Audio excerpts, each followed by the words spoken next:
Company pipe போகுது. நாங்கள் கொஞ்சோண்டா பணம் தோண்டி பைப் எடுத்துருக்கோம். உங்களுக்கு பணம் கூட தர்றோம். முடியாது.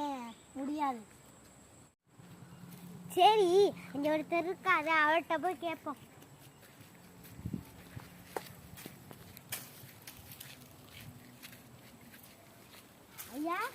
ஐயா, இங்கே தான் எங்களோட பைப்பு போகுது. நாங்கள் மண்ணை தோண்டி கொஞ்சம் எடுத்துக்கிறோம். உங்களுக்கு காசு கூட தர்றோம். சரிப்பா தம்பி, எடுத்துக்கோங்க. ஐயோ, என் நிலத்தை யாராச்சும் பாருங்களேன். இங்கே பாருங்களேன், என் மண்ணி எப்படி வாடி போயிருச்சு. நீ யாராச்சும் வந்து பாருங்களேன். வாங்கப்பா.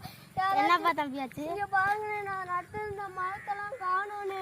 உள்ள பைப்பு போட்டிருந்தாங்க, அந்த விஷவாயு கசிஞ்சு இந்த இடம்லாம் பாலா போச்சுப்பா.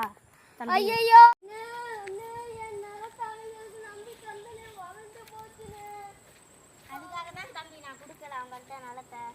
அவங்க வேற காசு தரேன்னு ஏமாத்திட்டாங்களே. அதுக்கு தான் தம்பி முன்னாடியே சொன்னேன், அவங்கள்ட்ட கொடுக்க கூடாதுன்னு. நானும் அவங்கள வேற நம்பி தந்துட்டேனே தம்பி. இப்போ என்னப்பா பண்றது?